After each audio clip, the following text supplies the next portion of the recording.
Before Galilee had a name, there was only water cradled by ancient hills for 10,000 years.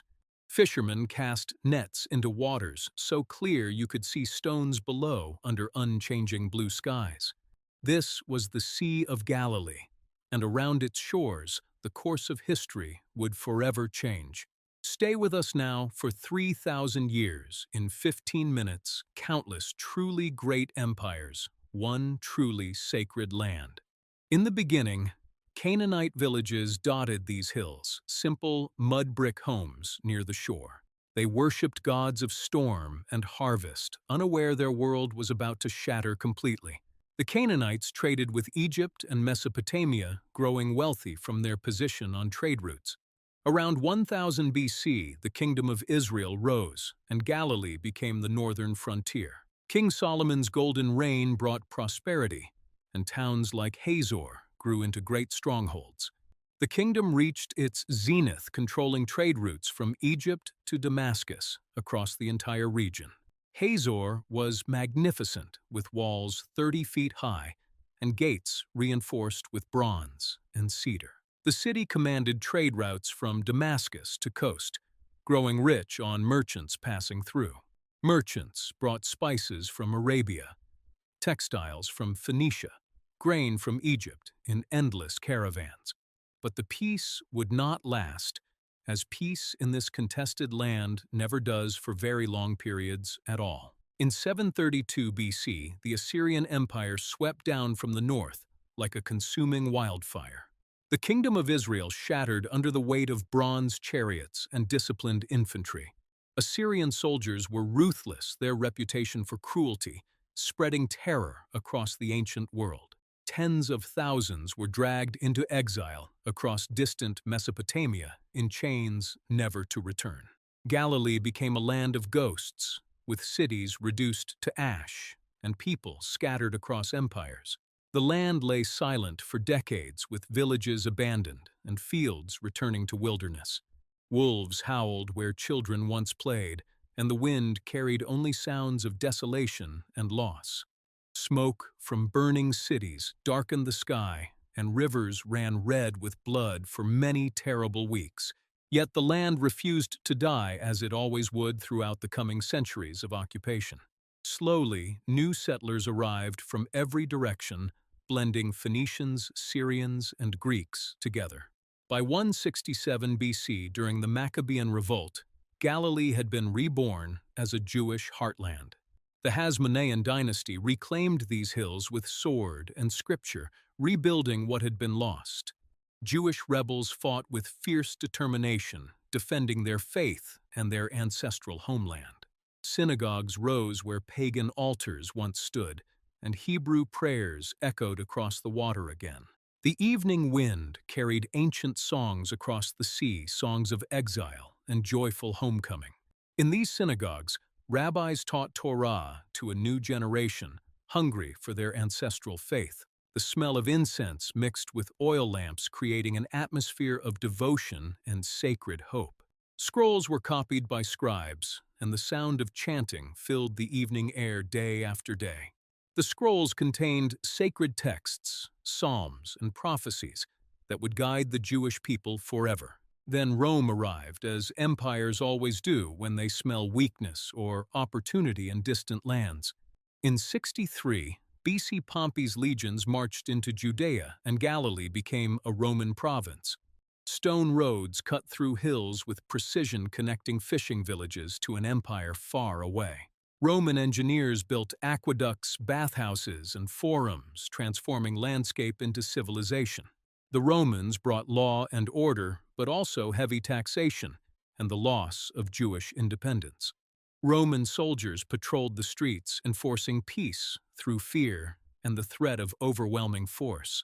Herod the Great, Rome's client king, rebuilt cities in marble and gold, satisfying Roman tastes. Tiberius rose on the shore, a monument to Roman power and Jewish forced bitter submission. The city featured a palace, a stadium for bloody games, and temples, deeply horrifying to Jews. In the town of Nazareth, carpenters shaped wood for Roman projects, completely unaware of destiny. It was here in this corner of empire that a child was born who would reshape the known world. The smell of sawdust filled workshops and hammers echoed through narrow and dusty streets daily. By 30 AD, a Jewish preacher named Jesus walked these shores teaching parables by the water. He spoke in the synagogue at Capernaum, healed the sick, and calmed violent storms on the sea. He challenged the religious authorities and spoke of a kingdom not of this world, but of heaven. He fed thousands on these hills with bread and fish, and his words spread like wildfire.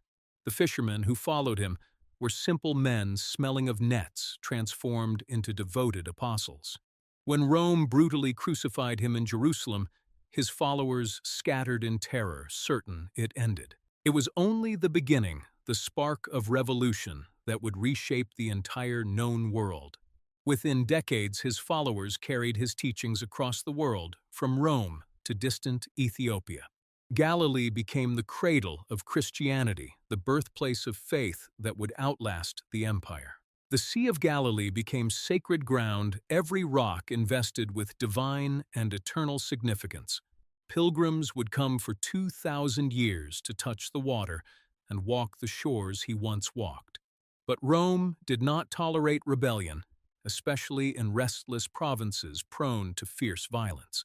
In 67 AD, the catastrophic Jewish Revolt erupted, and Galilee became a horrific battlefield. The historian Josephus commanded Jewish forces, watching his men fight and die against the legions. At the fortress of Gamla, 15,000 Jews threw themselves from cliffs rather than surrender.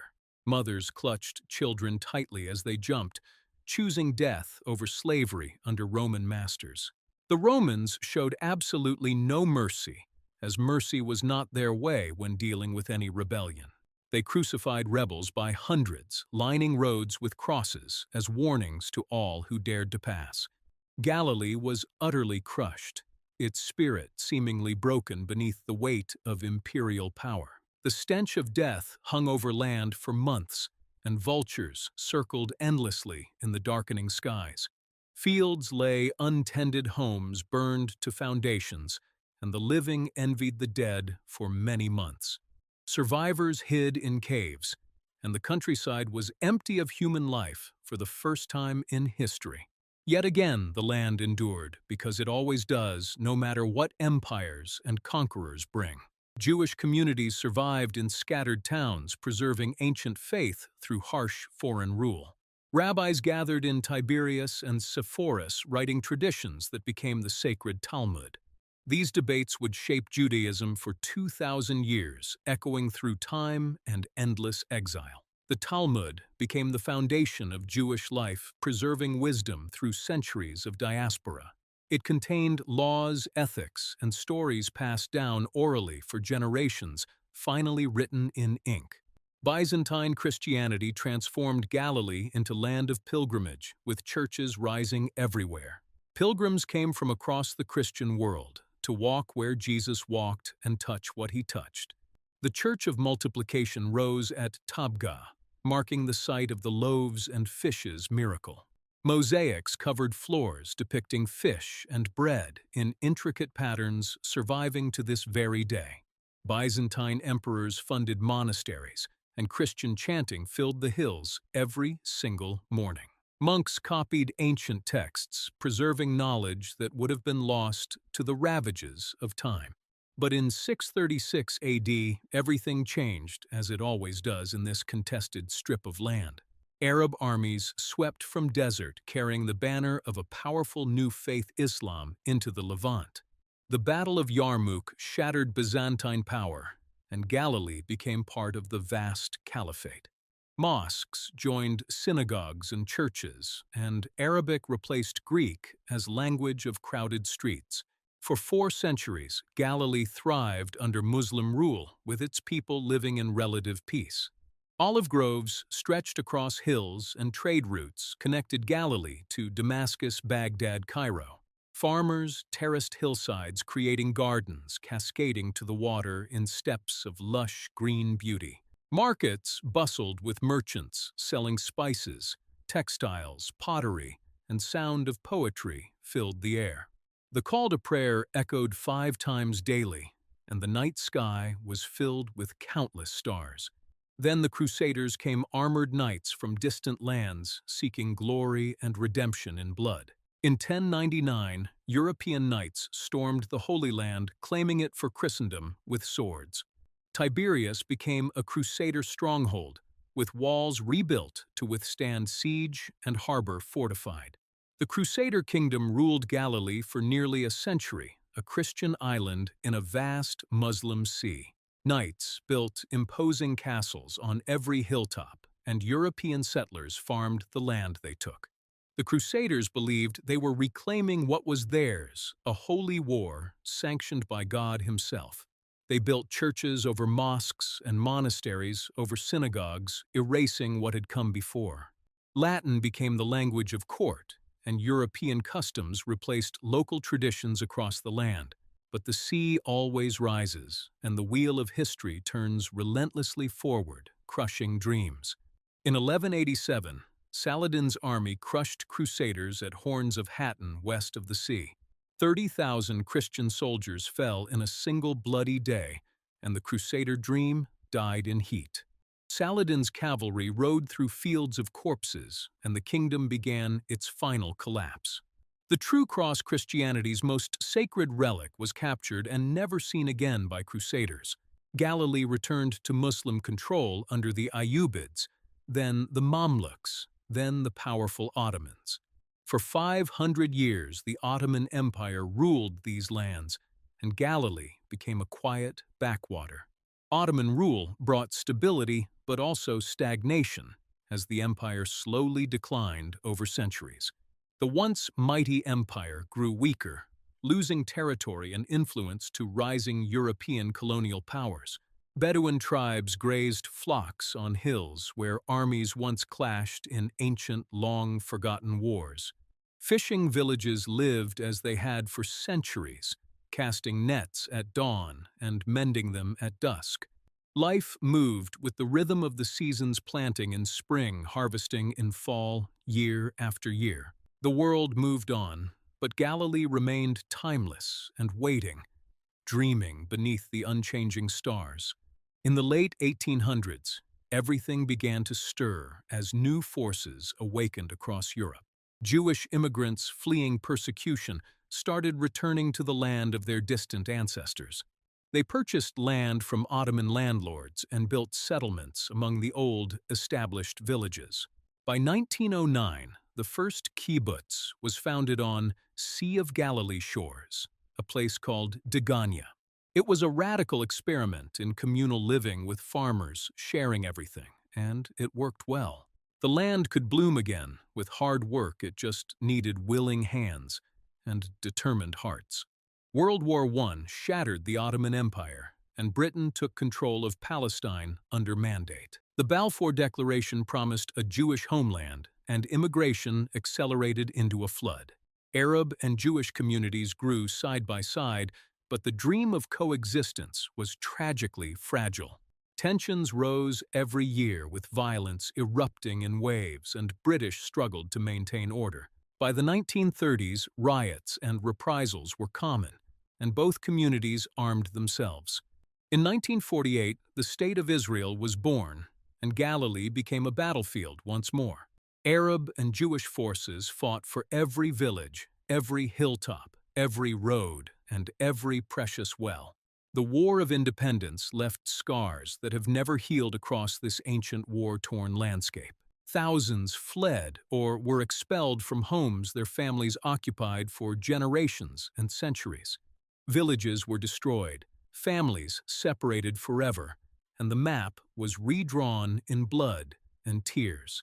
Israel emerged victorious, and Galilee became part of the new nation home to Jews, Muslims, Christians. Today, Galilee holds 2 million people, a mosaic of faiths and languages, living on land soaked. The Sea of Galilee still shimmers under the sun, and fishermen still cast their nets into waters. Pilgrims walk where Jesus walked 2,000 years ago, and historians excavate where Romans ruled.